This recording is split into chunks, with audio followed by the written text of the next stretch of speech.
Good afternoon. Good afternoon.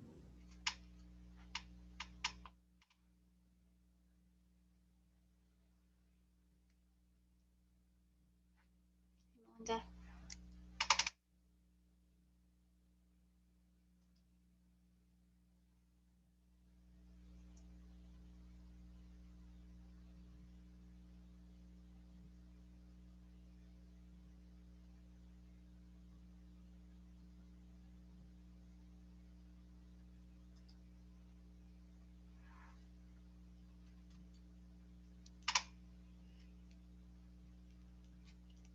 Did you see my little I, staying alive because it's week 5? You caught that. Huh? It's so true, isn't it? I got like the squeaky chair. I'm going to do something about my squeaky chair.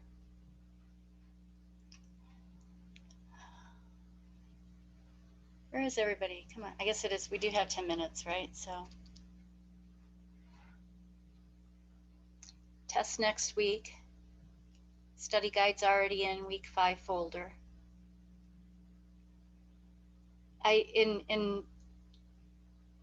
terms of transparency, I still haven't like gone back and looked at the exam again. Sometimes, I like to look it over again, and depending on, like after I've lectured, go back and go, you know what, that's going to be, you get more insight.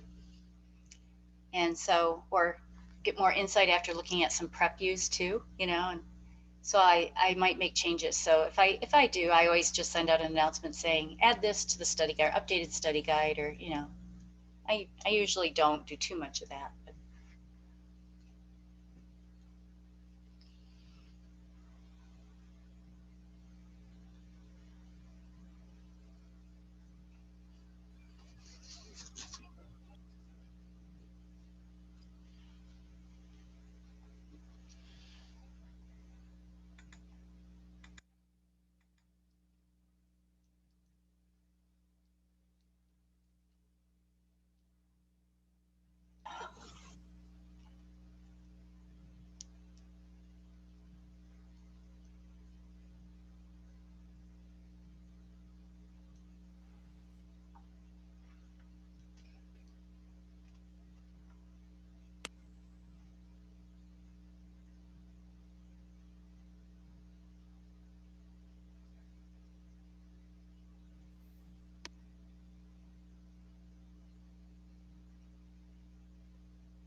Okay.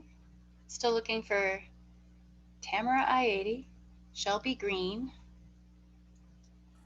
I'm here. Shelby's here. Okay, good. Alexandria, I let you in, right? Yes, there you are. Yep. Tamara, though. Tamara I didn't let in, right? Is Tamara here?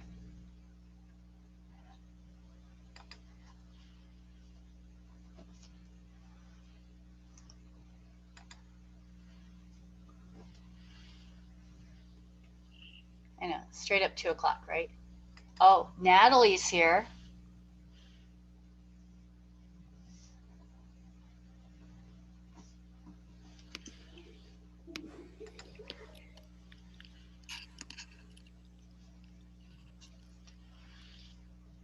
There she is.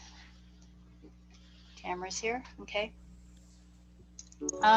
Stacy Kirkpatrick, are you here? And Monique. Monique and Stacy.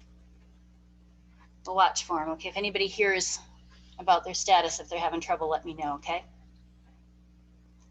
How's everybody doing? Thumbs up, thumbs down, you know? You can do your response thing on the clicker. So busy class, okay? I'm gonna start with presentations. If we have time, we'll do the Kahoot. If not, I'll just move on to the quiz, okay? I'd like to move through the presentations pretty quick. So each of you that presents your part, kind of stay within a 2-minute guideline, okay? It shouldn't take that long to kind of go over, you know, significant meds and labs, significant findings, what your 4 top diagnoses were, what your 2 top diagnoses were in the plan of care for that patient, okay? And then if you do go over like 10 minutes, I'm gonna go, buzzer up, we'll move on to team B, get it done. You know, I want everybody to take notes, pay attention to what you liked and you didn't like kind of thing. And in the private, in the chat, private message me with whether you thought for like, you know, case study 1, team A, case study 2, team B. Okay, that's how we're going to vote. And then I'll go in because it separates out your files and what you can save, and I can go into private chats and tally the votes. And I'll let you know next week who did it best. Right? Who wore it best, right? Who presented the best? Okay, so that being said, I am going to start with case study team 1. Oh, that's case study team 1B. Okay, we're starting with B first, just because I have it up here first. Okay, Shelby? Okay, so you guys go ahead and unmute. Case study 1, medications. All right, so we have Angelica Diaz. She's a 13-year-old girl. She's pending upcoming spinal surgery. She has a history of mild asthma since age 4. She experiences at least 1 attack per week, and that presents with mild dyspnea, diffuse wheezing, but she's able to maintain adequate air exchange. Let's see, she has a positive response to bronchodilators. She's referred over to pulmonology for pre-op clearance. On assessment, she was noticed to have a forced expiratory volume of 55, and normal is 80%. And this was after bronchodilator administration. Spirographic curves proves airflow obstruction. So Angelica's respiratory status is compromised for surgery. She's going to require pre-op interventions, close monitoring, and additional medications for maintenance of optimal airflow and oxygenation. So the preferred treatment for mild persistent asthma in her case is a low-dose inhaled corticosteroid. Alternate treatments can include cromolyn and leukotriene modifiers. So medications would be a corticosteroid. An example of that would be the Ellipta inhaler. For Angelica, her starting dose would be 100 micrograms per 1 inhalation. She's recommended to take that once in a 24-hour period, recommended at the same time daily. Side effects associated with that would be headaches, dizziness, musculoskeletal aches and pains. For the leukotriene modifier would be anti-leukotrienes. They are an antagonist which minimizes early and late phase bronchoconstrictions.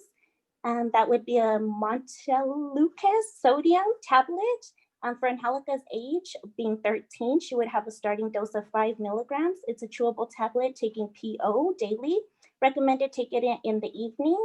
Side effects for that could be nausea, diarrhea, abdominal discomfort.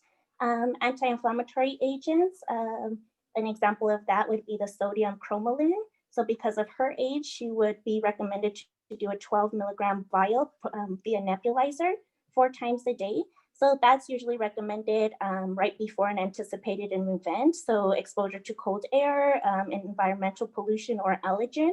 Side effects from that could be chronic or persistent cough, stomach discomfort, tightness of the chest.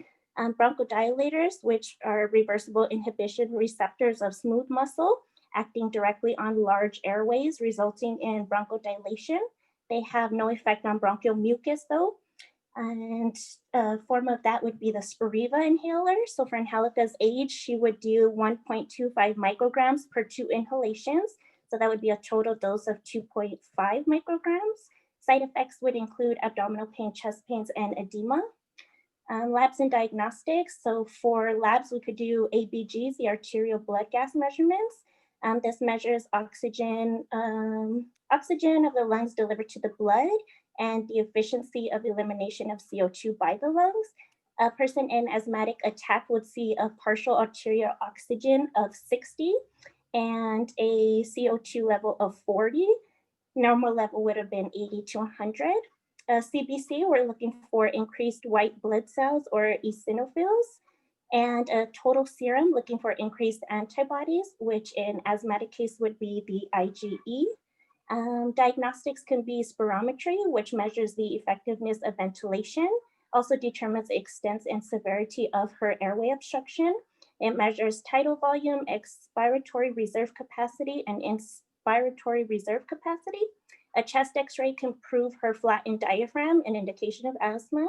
The CT scan can show bronchial wall thickening and dilation, any air gas trapping or opacities, and an MRI can show any pulmonary edema.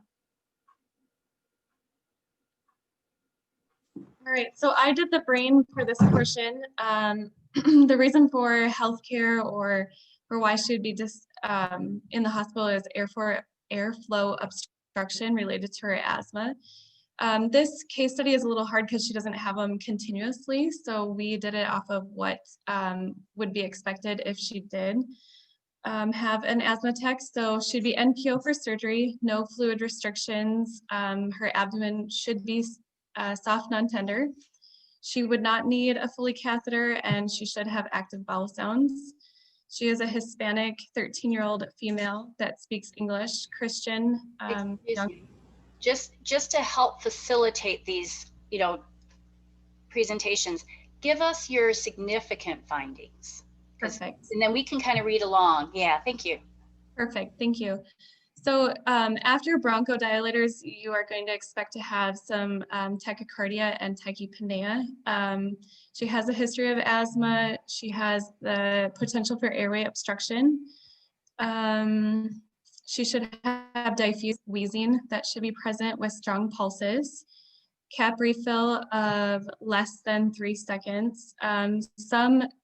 In some cases, you might even see some cyanosis if she's having a severe asthma attack.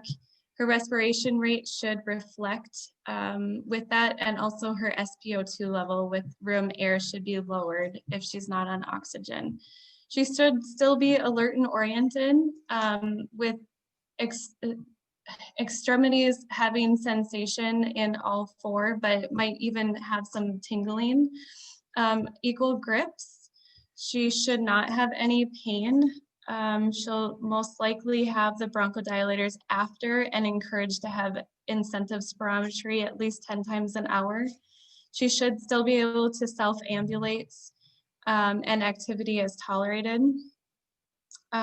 She should have full range of motion, and we're expecting her skin to be appropriate for race, being pink, warm, and dry with, like I said, that occasional cyanosis after an acute attack.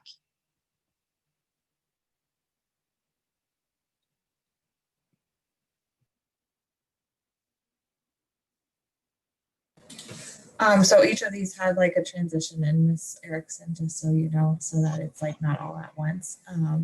So the first concept would be the effective airway clearance. The rationale would be that Maslow's airway, according to Maslow, the airway is like one of the physiological needs, and it needs to, because of the closed airway can result in like low oxygen. The second concept would be the ineffective breathing patterns, and according to Maslow's with the breathing patterns, is a physiological need, because if the patient's breathing is too fast or too deep, it can tell us if the patient is working too hard to breathe and could get tired. The third concept would be the impaired gas exchange.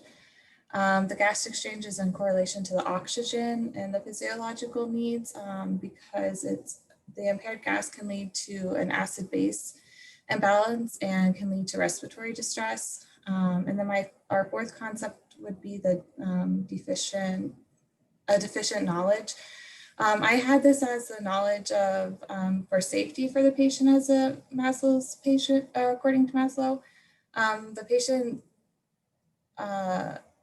we need to teach the patient and the family the importance of keeping up the airway, open airway, and encourage breathing exercises. And then the last box that should pop up, I have these in order of how the patient if the patient doesn't have airway clearance, it can lead to ineffective breathing patterns, which then can alter the ABG, which is the gas exchange. And then finally, if we don't educate the patient, they wouldn't know what to watch out for signs and symptoms.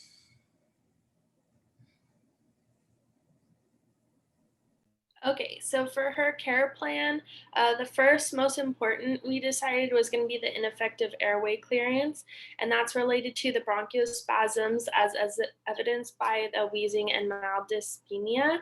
Our patient goal is going to be to maintain a clear airway with improved oxygen exchange by the end of this shift, 1700. And then our nursing interventions, the RN is going to assess patient's respiratory rate on an hourly basis to keep a close eye on her, or if she happens to go into distress and have another acute asthma attack. We're also going to assess her for peripheral cyanosis. That's going to tell us if she's getting adequate gas exchange. We're going to osculate lungs sounds hourly, or when the patient is in distress, keep making sure that we can hear her lungs, making sure they're not having any troubles, making sure she's getting good oxygen. And then we're going to also collaborate with the physician to manage effective medication routines for her. And that's going to keep her with more steady levels. Second is going to be the ineffective breathing pattern. That's related to acute asthma attacks as evidenced by the FEV1 lab results. The patient's goal is going to be to demonstrate ideal breathing patterns without complaints of dyspnea throughout the end of the shift at 1700. Our nursing interventions are going to assess her vital signs every hour. Like I said in the first one, it's really important to keep a close eye on her so that she can breathe. And we're going to educate her on coping strategies for potential bronchospasms since she is 13 years old. It could be scary, so we're going to teach her what to look out for and how to cope with them if they do occur again. We're going to teach her deep breathing exercises to help with that. And we're also going to collaborate again to make sure that she's getting an effective medication routine. And these are our references.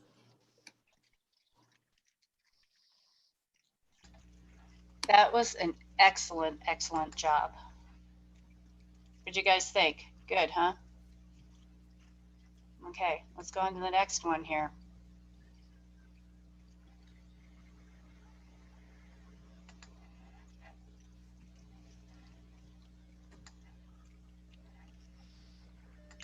Maybe this is it. There we go.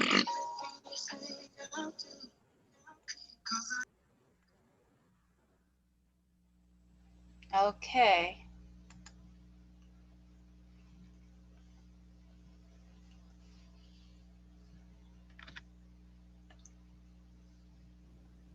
Okay, so AD is a 13-year-old female with a history of mild asthma since age 4, with at least one asthma attack a week. An acute attack for her would include mild dyspnea, diffuse wheezing, and would respond to bronchodilators. She's having a consult with a pulmonologist. The doctor is assessing pulmonary functions to clear her for her upcoming spinal surgery.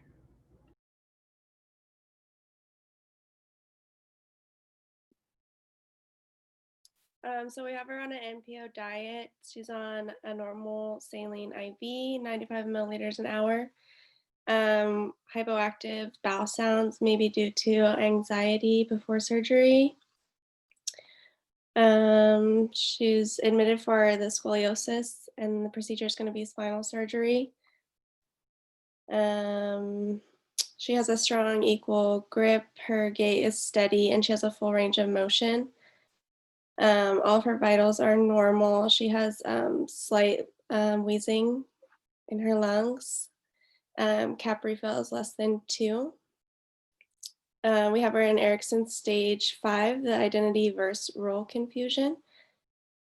Her ambulate is by herself. She's in high Fowler's bed position. And her, she has a history of asthma, acute asthma, and scoliosis. And that was it.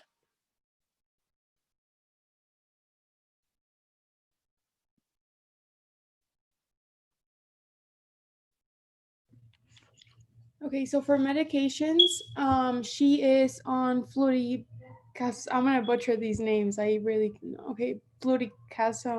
propionate.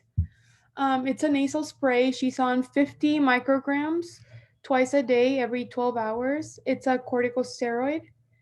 Some side effects include nasal irritation, headaches and migraines, and the purpose is to prevent symptoms and maintenance of asthma control. So it's like more like a long-term medication for the treatment of asthma. And then we also have her on albuterol sulfate. So it's a nebulizer, and she's on 2.5 milligrams 3 to 4 times a day as needed. So if she's having any like bronchospasms or an asthma attack, that's what she would use. The side effects include tachycardia, tremors, and nervousness. And like I said, the purpose is to prevent and treat bronchospasms. Okay, so the abnormal labs and diagnostics. So she got spirometry. It was a pre-bronchodilator assessment. She showed my reduction in vital capacity with moderate to severe decrease in FEV1 and FEV1 FBC ratio. Some of the common findings in an asthma patient with spirometry include like determining lung function, how much air you breathe in and how much air you breathe out, and the rate of exhalation. She also got an ABG analysis, which revealed a PaO2 of 58 and a PaCO2 of 43, and the pH was 7.3. So some of the common findings with ABG analysis in asthma patients include it may reveal hypoxemia during an acute asthma attack, PaO2 less than 60, and a PaCO2 more than 40. And the pH is usually low or decreased. There is also a pulmonary function test which revealed a peak flow rate of 70%. And the common findings are usually decreased peak flow rate, which is usually less than 80%, decreased vital capacity, increased total lung and residual capacities, and these results may be normal between attacks. So some other labs and diagnostics that could be done on asthma patients include a complete blood count with differential, which showed increased eosinophil count in acute stages, chest radiography that may reveal atelectasis, pneumothorax, hyperinflation, and a flattened diaphragm. There's also a radial allergosorbent test that shows increased serum IgE levels from an allergic reaction. So our first concept was respiration, ineffective breathing pattern related to frequent acute asthma attacks as evidenced by moderate to severe deficient or decreased, FEV1 and FEV1 to FVC ratio. ABCs are always going to take priority. Obviously, this is breathing, which is B. And it has to do with the Maslow's chart for hierarchy. Okay. Your goodness, Erickson. You just got to go back one. You clicked too fast. There you go. Ineffective breathing or airway clearance related to diffuse wheezing and frequent use of bronchodilators as evidence-based by only mild and insignificant improvement in FEV1. Also stated that volume loops and spirographic curves were consistent with airway flow obstructions. The need for a clear airway is required to supply oxygen to the body. So obviously, once again, ABCs will always take priority. And then the third concept was health and wellness, activity intolerance related to inadequate oxygen supply as evidence-based by PaO2 being less than 66 or 60. Activity requires a certain amount of oxygen in the body for the vital organs and just to work in general. So the patient doesn't have those levels, so it might be a little difficult. And then I put development, readiness for advanced knowledge related to asthma diagnosis, as evidence-based, as evidenced by patient's age and visiting a pulmonologist. She's obviously had asthma for the past almost 10 years, and she's becoming an age where she can start to understand and have a greater development level. So the fact that her and her parents went to a pulmonologist finally or again to just kind of get it handled before pre-op is pretty big. So I think I kind of overthought this just a little bit, especially with the testing. So I apologize if it's a little advanced for what we were intended to do.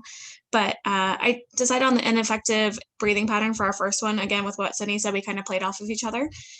It's related to frequent acute asthma attacks as evidenced by moderate to severe decrease in the FEV1 and FEV1 FVC ratio, which for purposes here, the FEV measures how much air a person can exhale during forced breath. So the 1, 2, and 3 is every breath sequentially after that. And the FVC is your forced vital capacity. In relation to the case study of with asthma, these tests show how well medicines are being used to improve, are used to improve breathing and if they're working. So our goal was the patient will maintain optimal breathing pattern during the surgery, showing relaxed breathing and absence of dyspnea. And then second diagnosis, ineffective airway clearance. Okay. Sorry, are we out of time? Is that what we're doing? Yes, let's okay, I apologize. So our interventions are basically just assess the respiratory depth, rate, and rhythm during the surgery, assess your pulses, and monitor oxygen saturation. The other thing is general anesthesia is used during the procedure to help encourage the respiratory system. And then the last thing that we talked about was just two other diagnoses that I was taking a look at, which Sydney played off of a little bit as well. So the interrupted family processes due to having a sick child and deficient knowledge related to the age, learning style, and willingness of the patient. So I really think, again, with what Sydney said, was that a 13-year-old should be able at that age to learn further. So. Okay, very good. All right, everybody. We had a couple of really great case studies there. So go ahead and in the private chat, so private message me, right? Because we definitely want a proper vote, right? We want to do, what's the word? Like correct voting. So now I'm going to go ahead and go to our second case study, Team A.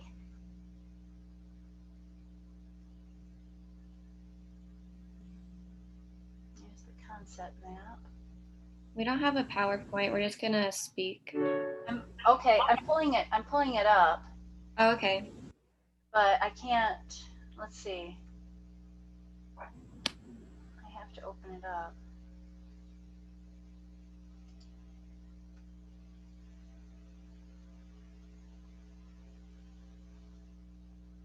I like how I go to share the screen and it's just the one concept map coming up.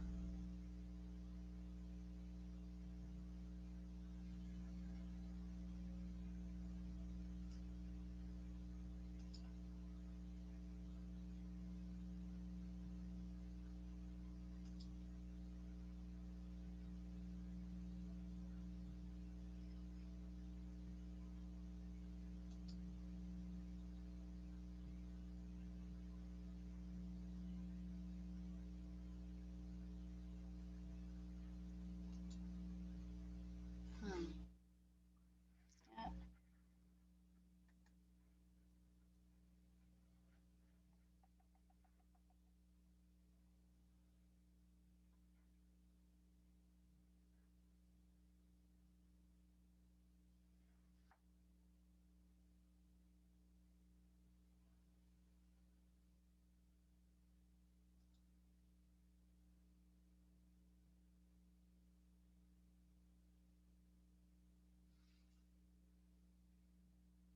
You guys just want to talk it through while I start? Go ahead and start on your meds and labs, okay?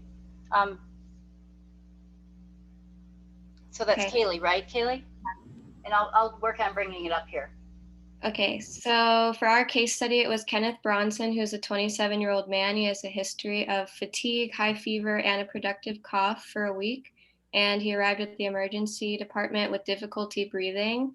And a chest x-ray revealed that he has right lower lobe pneumonia. So because of the productive cough, we realized that he has bacterial pneumonia. So for medications, the first one that we did was oxygen, 2 to 4 liters titrated to keep the levels above 94%. And side effects of that would be dry, stuffy, or bloody nose, and then skin breakdown from the tubing. And the second medication would be Rocephin, and that's like an initial antibiotic that we would give a patient before the diagnosis is made for pneumonia.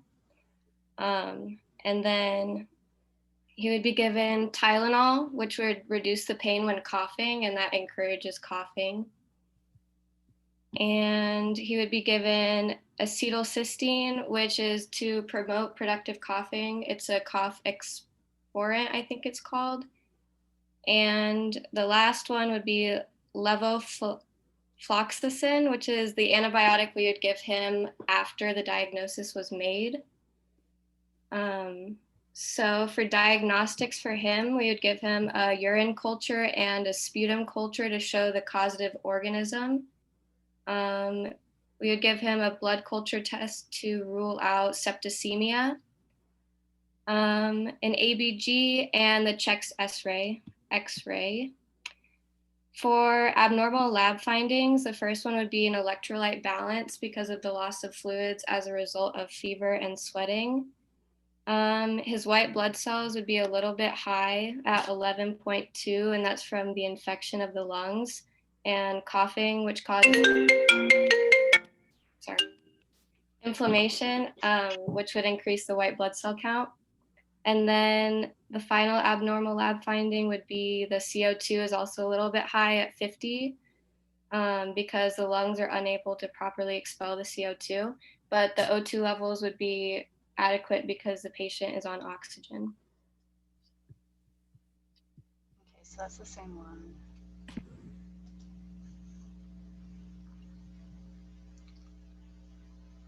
Okay, Corey? So I used most of the information from the VSIM, actually from the case study. And then I kind of added a little bit of what we would find with a patient with pneumonia. So his temperature was 103. He is on room air, or I'm sorry, nasal cannula, 2 liters per minute. So he is also on normal saline, 75 mils per hour. He was cooperative and he was stable. He was alert and oriented ×4. He was a smoker for 10 years, more than 2 packs a day. So we did do some education of smoking cessation. His pain level was at a 2 out of 10, and this was mostly in the right side of his chest. When listening to lung sounds, there was reduced breath sounds at the right lung base because of his right side pneumonia. He is not, what's the word? Oh my God, I forgot. He can self-ambulate, and he is oriented, and he was single. He's only 27, so he was also given education on like diet and things like that. He wasn't necessarily overweight, but it was just something that was also done.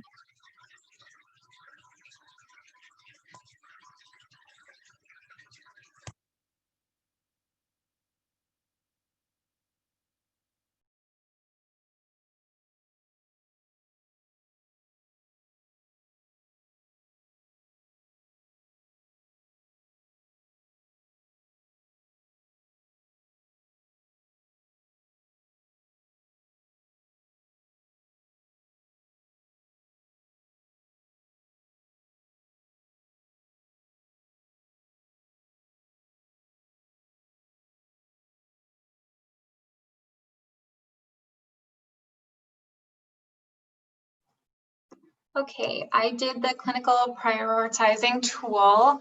I'll just go over it pretty quickly. Each of my concepts relate to the physiologic level of Maslow's hierarchy of need.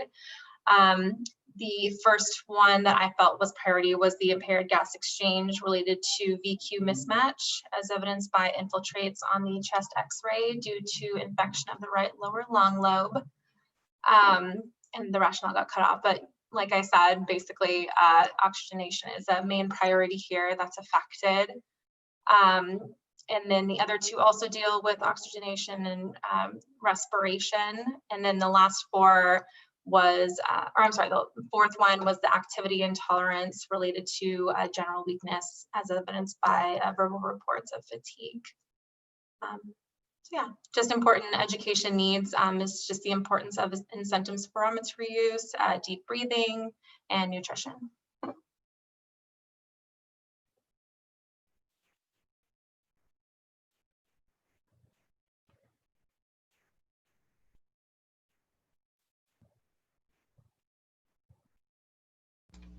Sarah, go ahead and start on your 2 top diagnoses and I'll get that pulled up.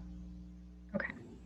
So our first top diagnosis was the impaired gas exchange related to VQ mismatch as evidenced by infiltrates on chest x-ray due to the infection of the right lower lung lobe. As a short-term goal, I did the patient will reach and maintain O2 saturation of 94% or higher throughout shift. So the interventions will just involve assessing the respiratory system, educating the patient on signs and symptoms of hypoxia. Since we had an order for supplemental oxygen, we would titrate that between 2 and 4 liters a minute, just so that we can get him to the to a good O2 saturation. And we would just pretty much do that by monitoring through the pulse oximetry. And we just put that the goal was met because he reached 95% on the 2 liters per minute of the supplemental oxygen. For the second priority diagnosis was ineffective airway clearance related to infection of the right lower lung lobe, as evidenced by a weak cough with thick, yellow, purulent, copious sputum. So our short-term goal was to get him to actually have a clear and patent airway. I put 10-5, but he should have a clear airway. So we were going to do that. The interventions we were going to do would be auscultate lungs, assess the respirations, make sure that the trachea is at midline, assess his oxygen requirements, and we would do a lot of education and encouragement of the incentive spirometry, just because that would help him a lot. And then we would do as a involving respiratory therapy by doing a percussion and drainage every 4 hours. So then we would do the assessment and auscultation of the lungs prior and after. And then we would involve, of course, the medication, the expectorant, every 4 hours. And we also put that the goal was met because he was free of adventitious breath sounds. And yeah. Just to stop sharing, okay.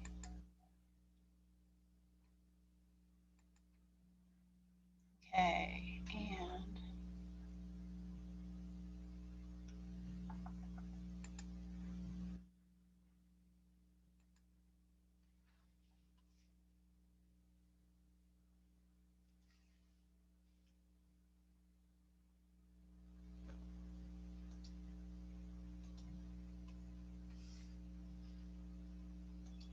okay.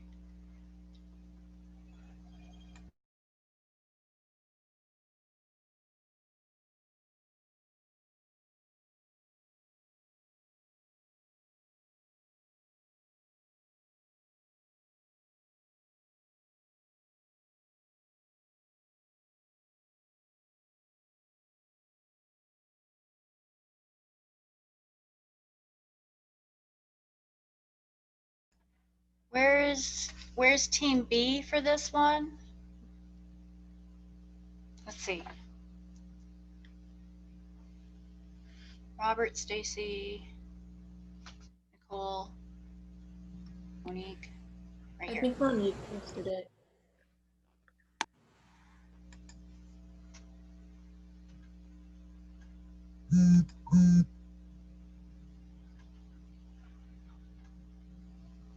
Ha.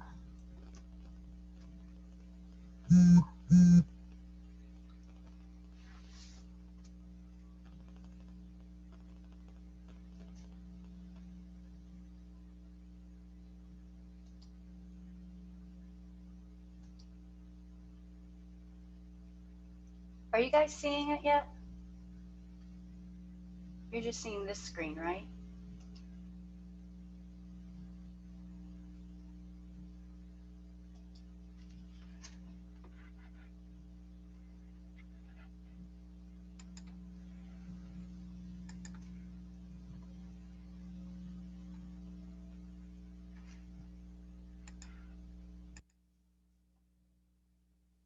Okay.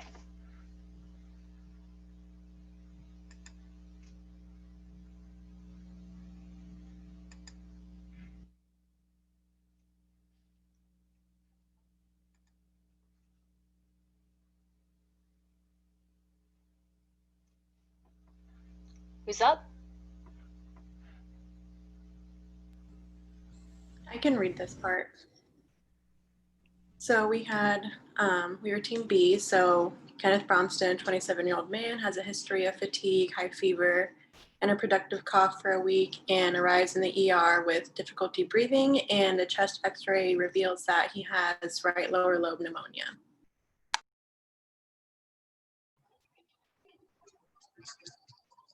Okay, for medications, labs, and diagnostic results. The given diagnostics were the x-ray of the right lower lobe pneumonia and a sinus tachycardia with occasional unifocal premature ventricular contractions. AM sputums were taken with gram stains that were complementary, and the blood agar plate shows that it was actual streptococcal pneumoniae, and sensitivities indicated that it was a sensitive to penicillin, so amoxicillin was chosen.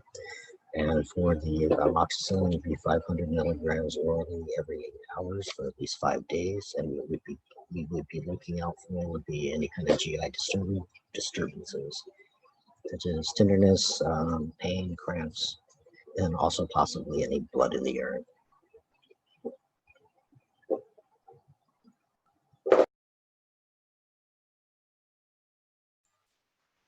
For the concept map, I did his heart rate at 103, blood pressure 152/90, respirations at 24, SpO2 at 85, temperature was 104, his pulses were equal, he had crackling and bronchi, gave him a diet of NPO, active bowel sounds, abdomen was soft and round. He was able to ambulate himself, but he was very weak and unsteady with his gait. Let's see. He had a pain level of 8, which was in his chest from coughing too much. And that was it. Okay, so our first concept, we put ineffective airway clearance related to x-ray showing of the right lower lobe pneumonia. So the patient presented with a cough for a week and also fatigue and a fever. Our second concept was ineffective breathing related to tachycardia. The patient presented with difficulty breathing upon going to the ER. Our third one was activity tolerance decrease related to decrease in energy due to fatigue and diagnosis of pneumonia. And the patient presented with fatigue and difficulty breathing. And our fourth one was impaired gas exchange, and the patient presented with a decrease in oxygen saturation. And then in the middle, I just put his situation and the information that we would need. So full set of vitals, monitoring O2, characteristics of the sputum if he had any, lung sounds, and breathing patterns. And then I also put a slide for patient education. So you'd want to provide education on how to manage the symptoms and causes, breathing and coughing exercises, and how to conserve his energy.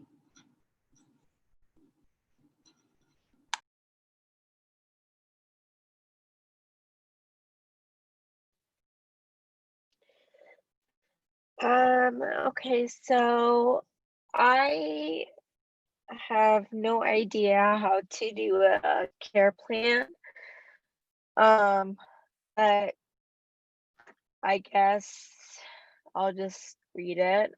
Male, 27, learning style unknown, family support, patient is married,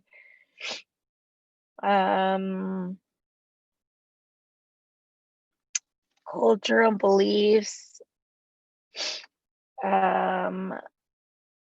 there's no religious preference. His mood, I'm guessing he's anxious, fatigued,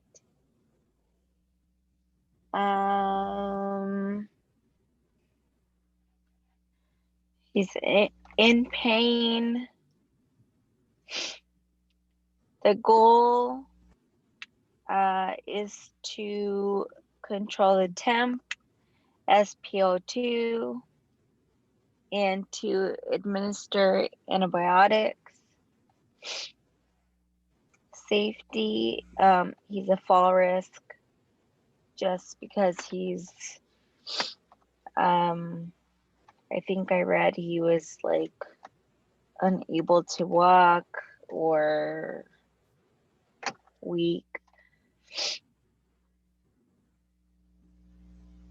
Medical diagnosis is right lower lobe pneumonia.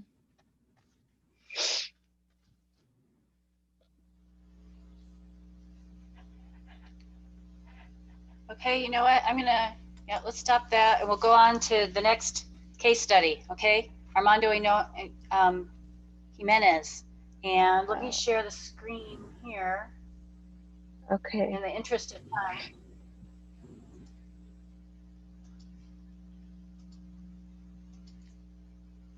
I think this is what's working best, is just to. So now we're on tuberculosis, and do this one.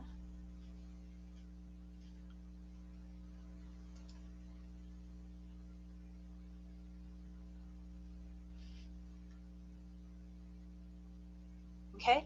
So just so you all know, when I go in and grade, I'm going to give you each like specific feedback, okay? So watch for that. It'll be under view details in your grade.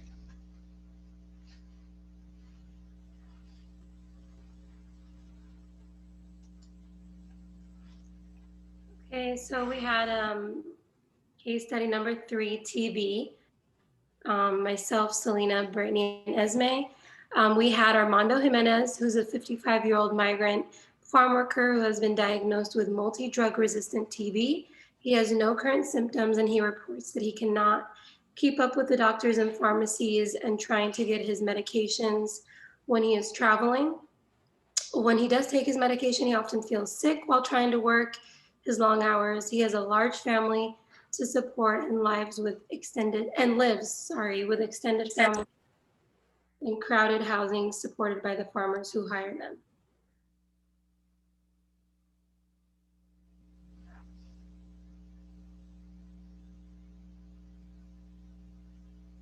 And then I had medications, labs, and diagnostic results. And here's a list of medications that I said our patient is on.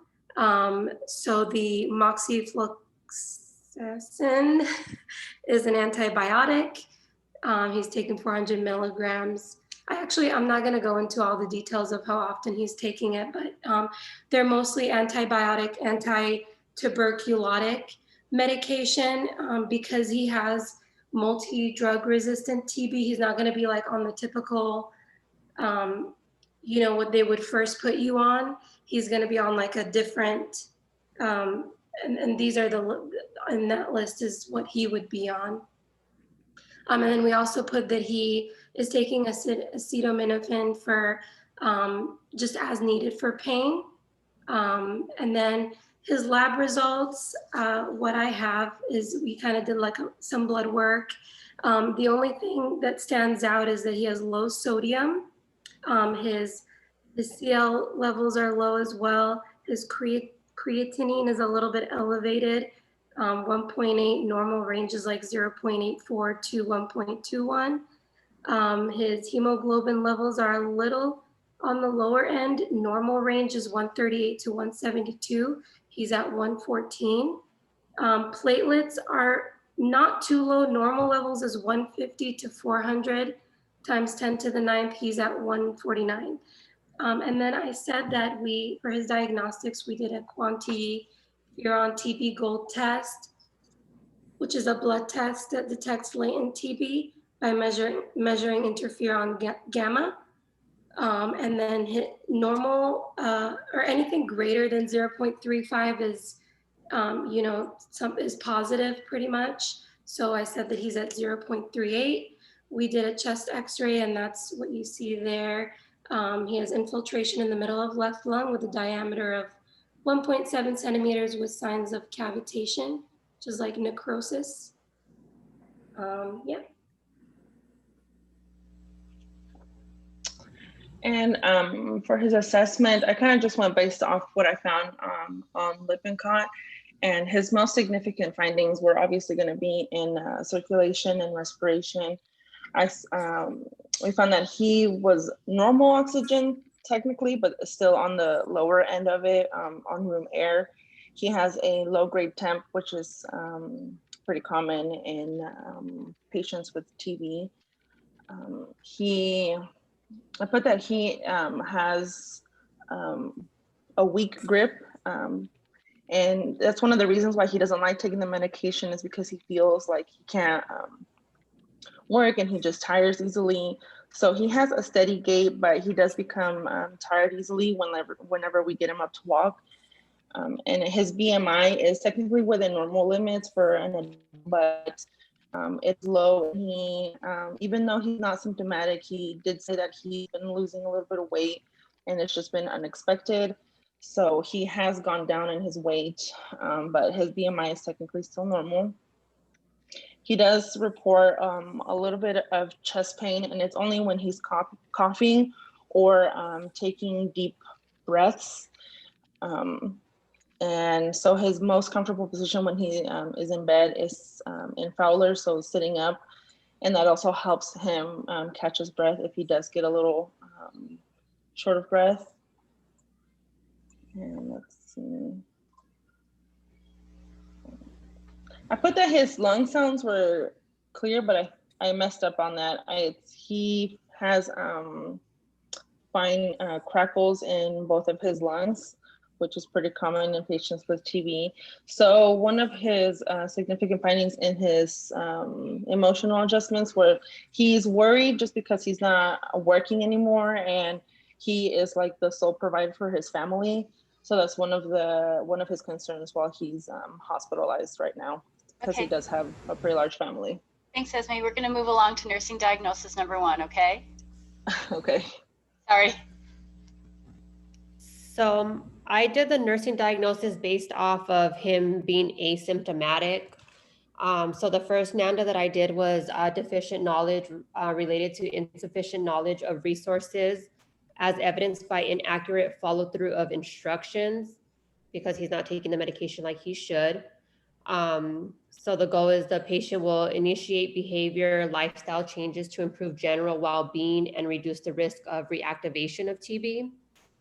Some of the nursing interventions that I put on here was to provide instructions and specific written information for the patient to refer to for scheduled medication and follow-ups.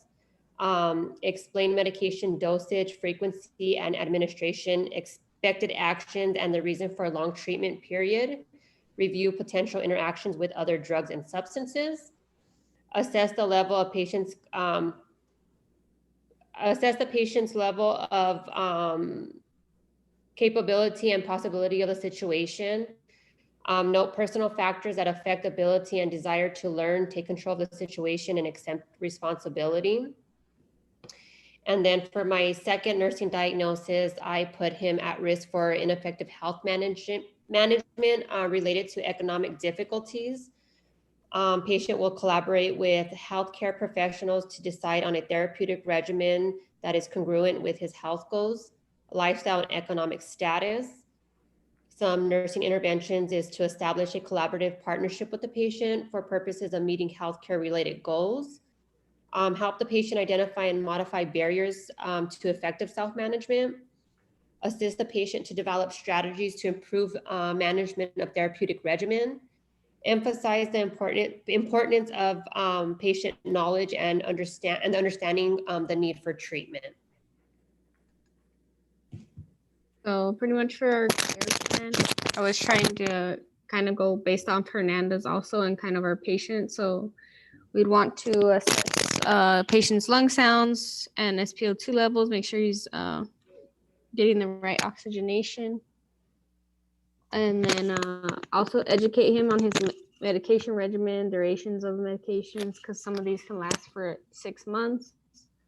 And then he lives with a lot of family, so educate him about infectious precautions, especially because his family members, they may need to be tested and treated also. Encourage and educate patient on coughing and breathing exercises to help him maintain his oxygenation, and pretty much educate him on tuberculosis, because to me, he doesn't seem like he really knows too much about it and how infectious it could be. Educate patient on effective self-care management, which goes based on NANDA number 2. We could collaborate with the case management to provide and educate patient on services to aid the economic burden of the health management, and then notify his physician of any abnormal lab values and the patient status changes. Okay, guys, I'm sorry, I'm just going to interject. I apologize if you feel like I'm rushing you along with these, but we got a lot of them, right? And I want to keep this like going and interesting for you, okay? Plus, I just want to get to the, like we're going to get these. This is a great review on everything, but let's just kind of really, like condense it down, summarize your slide. We'll move along. Then you'll have your time for the quiz. And then you're going to go in and you're going to watch the video after your quiz, so you're not waiting on each other to finish. You're going to watch the videoed lecture. You're going to go and watch the video that I posted on ABGs with the Southern Girl. You're going to do, the practice ABG interpretation and submit that to Blackboard. And there's also a little case study assignment in there too to do and hang on to. So at the beginning of next class or after the next, exam week 6, we'll go over those answers also. Okay. So I just have kind of a lot for you for your 3 hours. And I don't want to take up, like this could get really long, right? It could be a lot of repetition. So I apologize. I know that I'm kind of, cutting people off and that kind of thing. Please don't take it personal. Okay. And I'm kind of multitasking here too, trying to keep it facilitated. So I really apologize.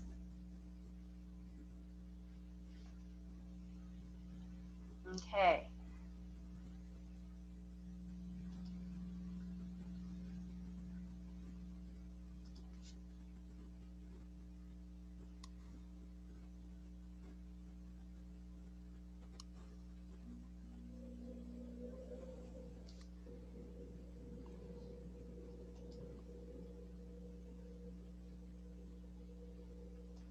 And remember, I will be giving you each feedback.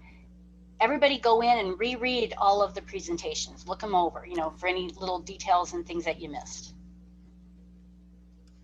Okay. Oh, I pulled up the wrong one.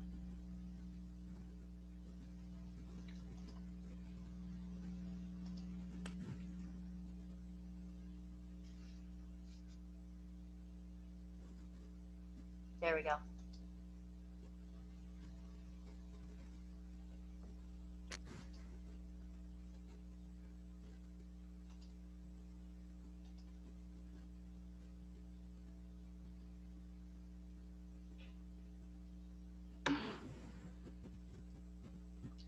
Open.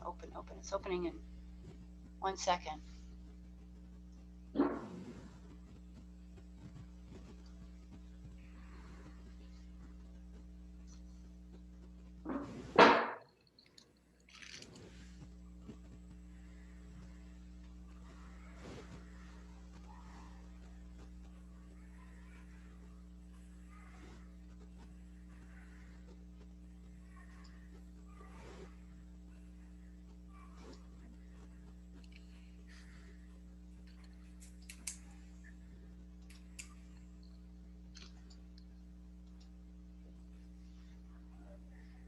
And action.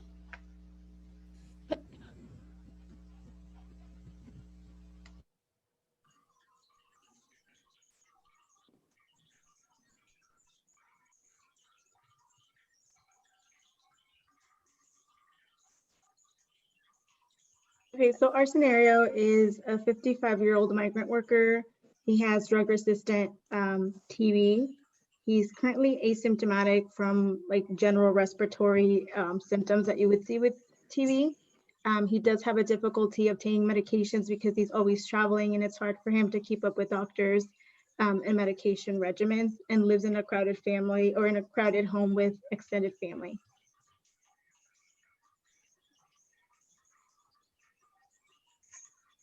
So because he is drug-resistant TB, we have him on streptomycin sulfate. It's 15 milligrams per kilogram per day. So he's on 855 milligrams IM injection until he gets a negative sputum culture. And then we have him on promethazine for nausea and acetaminophen for pain, PRN every 4 to 6 hours.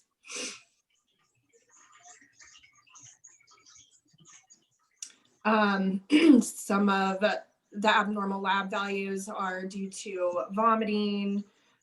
We did an HIV test. It's very important with TB. We did a chest x-ray. It showed lesions in the right lower lobe, I believe. And yeah, and a tuberculosis skin test showed positive, and a sputum culture showed positive for tuberculosis as well. Everybody listen up. What's the name for that TB skin test? What is it called? Tuberculin. Starts with an M? M tuberculin. Did I not do it? Do you ever hear it called Manitou? Manitou skin test?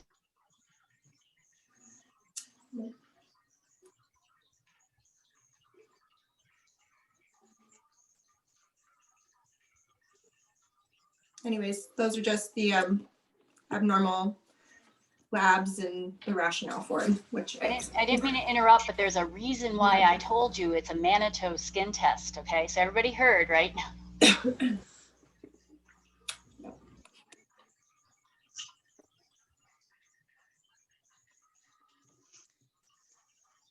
Okay, so I did the brain here. The important findings would be the mild crackles and wheezing in the lungs.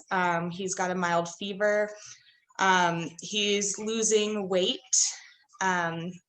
He would need to be educated on medication and diet and his living conditions. He's got pain that shows in lower back and chest. I think that would probably be most of it for this one. Okay, so with Mr. Jimenez, we're looking at several different things with being a migrant worker. There's probably a little bit of a language barrier. So, and he was diagnosed earlier with TB and didn't complete his medications. And so he was thinking he's okay, but he's coming in to see us because he's not feeling very well. So a few things that we're probably going to need to look at is collaboration with some other professionals, like a translator and some other physicians. He hasn't had the chance to keep up with his healthcare. And so the concepts that we're looking at, first of all, he's not feeling well, and we want to make sure that he's getting better so that we can get on to some other things. So we're looking at his labs show a deficiency in potassium. The levels are low, and his electrolytes are imbalanced. So that's our first concept, is make sure that his electrolytes are balanced and that he's staying hydrated. And then once we have that under control, we're looking at his weight loss, and he's lost a considerable amount of weight in the last month, and he's been vomiting and nauseous and not feeling well. So we're concerned about his nutrition requirements. So we're going to work on that. And then after we get him feeling a little bit better, there are a few things that we're worried about: ineffective health maintenance due to his migrant work and to his living conditions. And he hasn't been compliant with his medications, which require a 6-month period of treatment. And so we are working on educating him on what he needs to do to keep himself well, to take care of the tuberculosis, and to keep his family well. And then another thing that we're concerned about is the deficient community health related to his living conditions and access to health care. So we're going to address that because he is his occupation does keep him moving around. That's something that we're going to address with him and his family. So even though like the education and the health maintenance with his family is important, the first two things we have to focus on are the electrolyte balance because of the vomiting. So assessing like blood serum levels, administering any electrolytes that were ordered, consulting with endocrinology if they don't stabilize, and then providing education on any complications of electrolyte imbalances. And then reporting any, and if like the electrolyte imbalance doesn't resolve, letting the physician know. And in this case, the outcome was met after the administration of electrolytes. And then our second diagnosis was addressing the imbalanced nutrition. So for him to take at least 2,000 calories in daily. So administering medication to help with nausea and vomiting, which was kind of like the cause of why he wasn't eating. Assessing intake and output, consulting with dietitian just to see where he needs to be as far as diet, providing education on what a healthy balanced diet is. And so yeah, same thing, we put that his outcome was met because he was able to consume that 2,000 calories.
All right, so we have Mr. Walter Bryant. He's a 76-year-old male. He normally lives alone. He was brought into the ER by his son because he was having gasping for breath and having difficulty breathing while showering. He's got a history of smoking up until about 3 years ago when he was diagnosed with COPD. He currently presents with an altered level of consciousness and fatigue, doesn't have the energy to clear the mucus from his airway. So for him, prioritizing tools, we were looking at his background was basically what I just said: shortness of breath, altered LOC. Information we'd need would be further vital signs, ABG, chest x-ray, other medical history. For concept one was ineffective airway clearance, as evidenced by the increased production and retention of thick secretions, unable to clear them. This concept two was impaired gas exchange, as evidenced by his altered level of consciousness and his cyanosis. And three was his fatigue, his activity intolerance, also evidenced by shortness of breath and his exertional dyspnea. And concept four has to do with his cyanosis, ineffective breathing patterns. He shows all the signs and symptoms of having emphysema. Okay, so the priority nursing diagnosis number one was the ineffective airway clearance as evidenced by increased production and retention of thick secretions. And the short-term goal is the patient will demonstrate effective airway clearance. Some of the interventions was to assess and monitor his respirations and breath sounds, assist him to be in a comfortable position with his head elevated, suction the secretions if needed, have him teach back and demonstrate effective coughing and deep breathing techniques, and then work with the physician if he needs any other kind of medications. Yes, Toddy, we call that positioning high Fowlers. High Fowlers. For the second diagnosis is impaired gas exchange as evidenced by altered loss of consciousness and cyanosis. The patient will achieve adequate ventilation. So for interventions, monitor his O2 saturation, evaluate his activity tolerance, make sure he's in a quiet, calm environment, collaborate with dietitian. And then for medication, oh, sorry, Tanya, I did not mean to interrupt you. For medications, the patient is currently on salbutamol, which is a short-term inhaler that can be used as needed for treatment of a COPD episode. So if the patient is having a hard time breathing or with oxygenation, that would be used as a bronchodilator. The side effects for that is shakiness, headache, and muscle cramps. And then the other medication the patient is on is theophylline, and that one is used daily, 200 milligram tablets. It also is a bronchodilator, but it's more long-term. So it's to be taken every day to prevent COPD from getting worse. Moving on to the laboratory findings, because the patient has had COPD and was admitted with a decreased loss of consciousness, and because of his inability to clear the airway, we want to do a number of measures. And so we were looking at different options we could use: pulse oximetry, arterial blood gas, hematocrit blood test, serum electrolytes, sputum culture, human B type, natriuretic peptide, and alpha-1 antitrypsin levels. And going forward, we were looking at his lab results.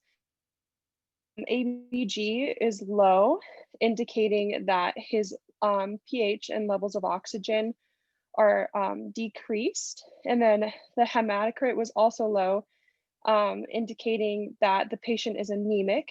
And then the human B type peptide was high, indicating that there is some current heart failure caused by liver or by the lung disease within the patient. The last one that was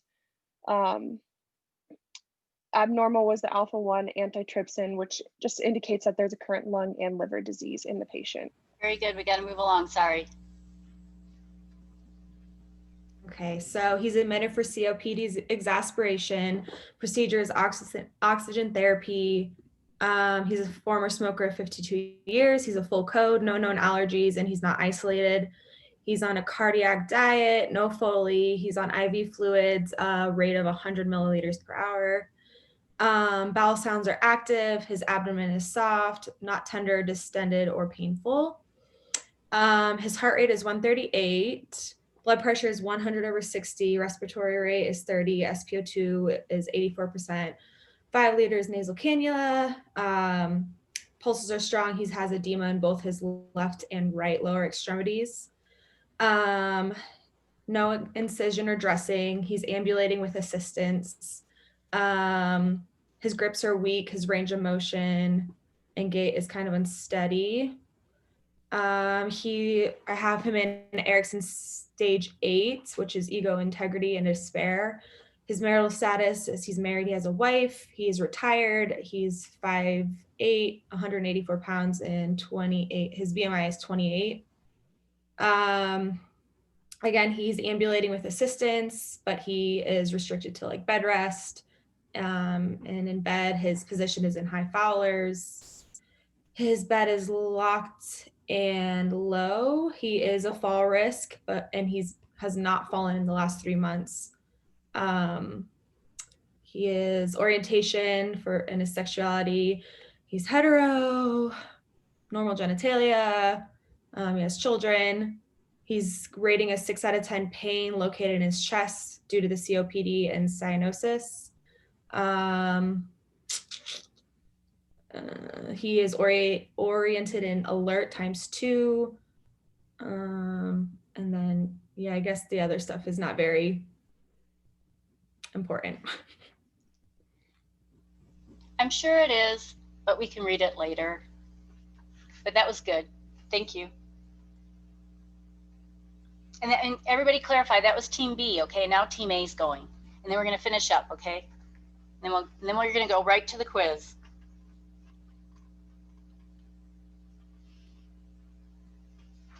Okay, so we had the exact same patient, Mr. Walter Bryant, 76-year-old male, lives alone. He got brought in for gasping for air in the shower. He's been smoking cigarettes for 52 years, a pack a day, but stopped 3 years ago when he was diagnosed with COPD. He has a decreased level of consciousness, doesn't have enough energy to cough and clear the thick mucus his lungs are producing. He has barrel chest, club fingernails, and decreased skin turgor, and he's becoming increasingly cyanotic around his lips. And then the notable vitals for him was his oxygen saturation was 87% and his respirations were 28. He's currently taking metoprolol, which is a bronchodilator. It causes dizziness, headache, lightheadedness, nervousness. He's taking prednisone, which is an anti-inflammatory medication and is going to hurt his immune system. He's taking theophylline, which is also a bronchodilator, and we recommend that he gets put on some type of oxygen therapy to raise his oxygen saturation. He could also take some type of expectorant to help him clear his mucus secretions. Diagnostics would be a chest x-ray or a CT scan. We can see the presence of emphysema or possible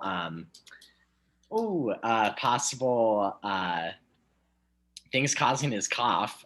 Pulmonary function test could also show the presence of that. And then labs would be arterial blood gas. Basically, it's going to show low partial pressure of oxygen and a low pH. That's what we would expect to see. His hematocrit may be increased if he's in a late stage COPD. Serum sodium could be elevated. And a sputum culture and a complete blood count could indicate the presence of bronchitis. And that was the word I was looking for earlier. So the abnormalities we're going to see, all the vitals are going to be normal except his O2, and he presented with like 87% on room air. And his heart rate will probably be a little elevated. And since he does have cyanosis around his lips, his cap refills are going to be a little more than 3. And maybe some emphysema or I forgot the word, edema in his lower extremities. And since he has an altered level of consciousness, he's not going to be very responsive, like ANO ×1 or 2. And his he won't be able to squeeze. His strength is going to be a little weaker, hopefully even. He might be a little sweaty, clammy, yeah, stuff like that.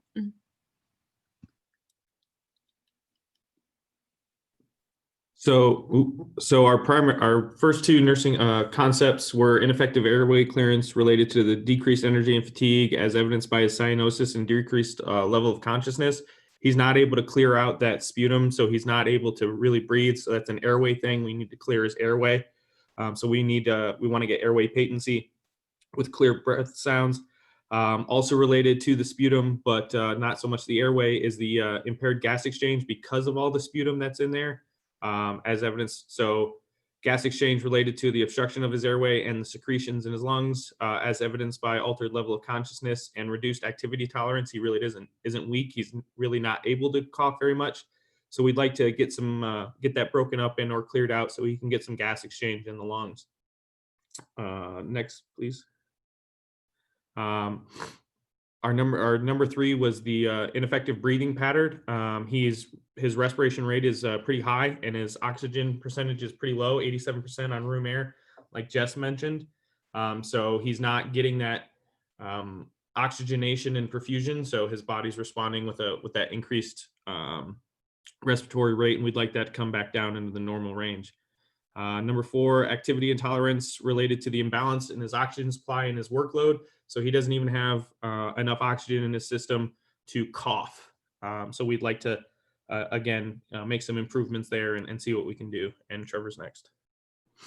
Okay, so our priority diagnosis was ineffective airway clearance related to decreased energy and fatigue, as evidenced by cyanosis and decreased level of consciousness.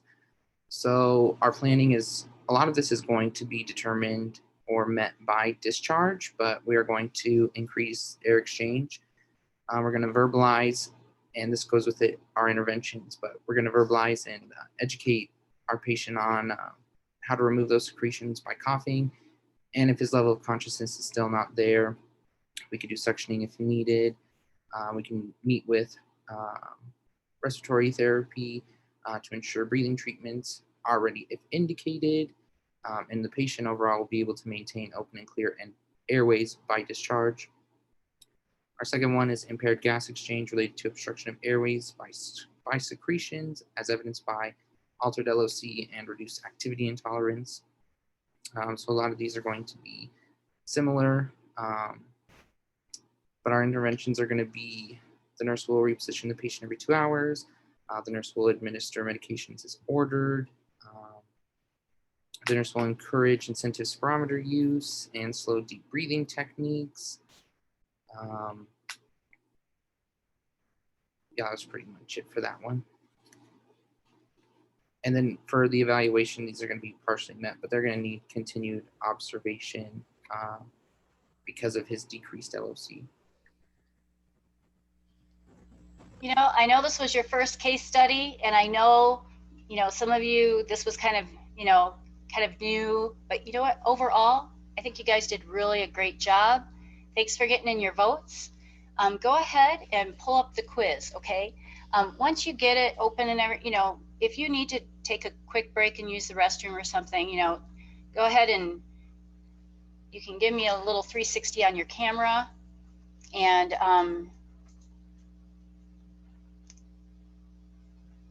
then you can go ahead and type in the password, and I'm going to put this to everybody.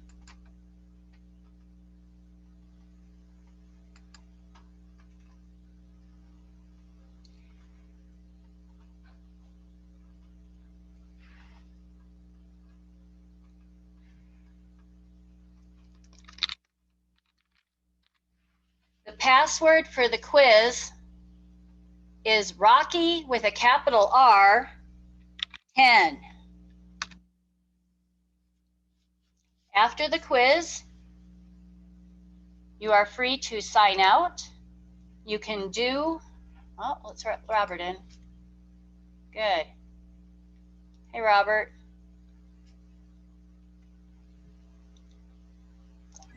After the quiz, you're free to go. Just go ahead and finish the quiz, sign out, watch the video with, blood gas interpretation, watch my lecture, do your case study, do your MAD minute, your ABG questions, submit them to the journal. That's your exit pass, okay?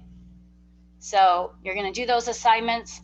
I'll be sending out an announcement, okay, checking in with everybody. But this way. So are those due tonight then? Yes. At what time? They're for the rest of today's class to finish it off. What is it? It's watching the videos, and it's a ABG practice test. There's 16 questions. Okay? Everybody has the quiz? Ms. Erickson? Yes. I was just wondering, how long do you expect those to take? An hour or so. An hour or so. I was The wondering. lecture's an hour. You could, okay, you know what? You want to do tomorrow, end of day tomorrow? Well, there's many of us that have clinical paperwork for we're finishing, so I was End of just day wondering. tomorrow, okay? Thank you. This class really goes till 5 p.m., but that's okay. End of day tomorrow. Okay, go ahead. Good luck on the quiz, right? Remember, you all have permission to get an A. I hope you were listening during those presentations.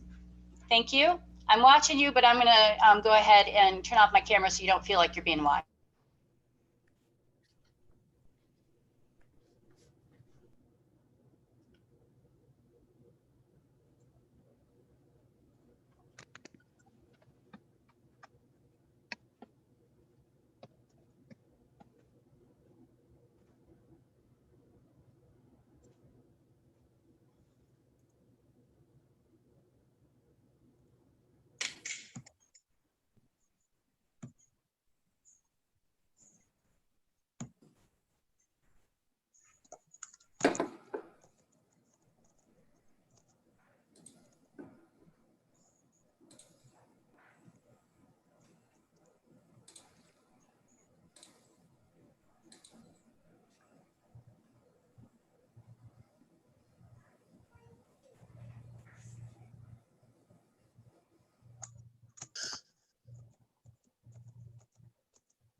Oh.